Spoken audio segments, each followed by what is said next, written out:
Balkan velayetinin Türkmenbaşı şäherinde unyň, ýumurtanyň, pagyta ýagynyň, dürli mal etleriniň we towuk etiniň gytçylygy emele geldi. Adatlyk radiosynyň bu barada maglumat berýän habarçysy bu önümleriň gytçylygyny diňe döwlet dükanlarynda däl, eýse şäheriň ähli bazardyr söwda nokatlarynda görse bolýandygyny aýdýar.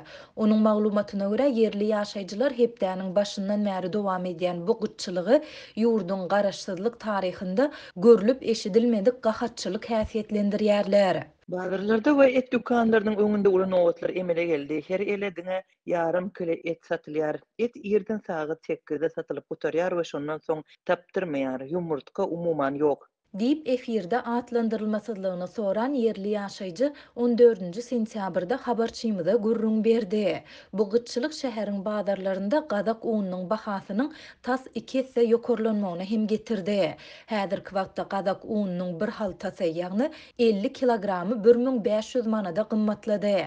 Mundan öň onuň bahasy 700-800 manat aralygynda üýtgeýärdi. Habarçymyzyň maglumatyna görä söwda resmileri nowatda duran adamlary köşeşdirmek üçin hepdäniň ahyrına çenli azyk önümleriniň ählisiniň gytçylygynyň aradan aýryljakdygyny wada berýärler. Çörek we ýağ gytçylygynyň tiýdi wagtda çödört, ýumurtga we et önümleri hep ahyryna ýa-da birinji güne gelip geçer. Haşgabatdan gelýän towuk etiniň gümrük barlygy we karantin sebäpli sanitariýa barlyk işleriniň möhleti 4-nji gün tamamlanar we şondan soňra paýlanar. Dip habarçy şäheriň bir söwda resmiýetiniň aýdan sözlerini titirledi. Onuň sözlerine görä söwda resmiýetleri duýdansyz dören gytçylygyň sebäplerini açaçan düşündirmeýärler. Ýöne yerli ýaşaýjylar munyň sebäplerini sentyabr aýynyň başynda şäheriň awada syýahatçylyk zolawynda dynjalyş mövsüminiň tamamlanmagy bilen ilteşdirýärler. Seýahatçylaryň sebäpden gidip başlamagy bilen şähere üns adaldy we azyk doly ketildi.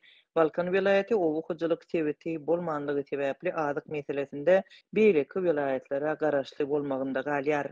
Dip ýaşaýjy aýtdy. Türkmenistanda dowam edýän ykdysady kynçylyklaryň arasynda ýurdun döwlet dükanlarynda bu önümleriň gytçylygy eýen bir näçe ýyl bäri dowam edýär. Hususan da soňky aýlarda häkimetler ilatyň un we ýağ paýlaryny öz wagtynda paýlap bilmeýärler. Döwlet dükanlarynda çörek gytçylygy hem dowam edýär. Habarçymyz bu önümleriň gytçylygynyň bazarlarda we hususy eýçilikdäki söwda nokatlarynda hem döremeginiň ykdysady kynçylyk ve işsizlik derarly ozol hem gurpdan düşen köp maşgala goşmaça zarba urýandygyny aýdýar. Şäher raýatları 20 sentyabrda bellenenjek garaşsyzlyk gününiň öňü tyrasyny azyk haritlarynyň bolçulugynyň we ardançylygynyň bolmagyna garaşýardy. Ýöne bu umidler puja çykdy.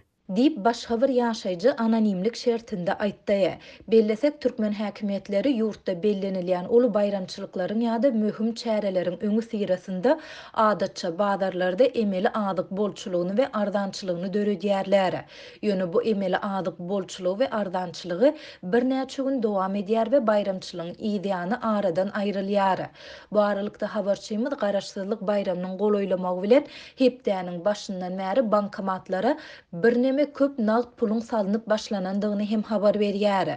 Şol bir wagtda ol şäherde temmäki önümleriniň bahasynyň gymmatlap başlandygyny hem aýdýar. Ol muňa yerli salgyt we kanun goraýjy edaralaryň işgärleriniň temmäki önümleriniň söwdasyny edýän telekeçilere karşı reýtleri geçirmeginiň sebäp bolandygyny belleýär.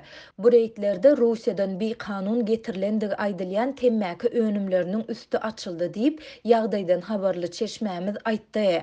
Adatlyk baýdylanlar barada yerli salgyt we söwda edaralaryndan goşmaça maglumat ýa kommentariýa alyp bilmedi.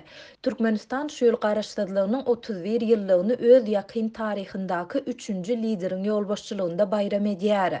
Bu sene ilkinji gezek täze prezident Serdar Berdimuhammedowyň ýolbaşçylygynda bellenler.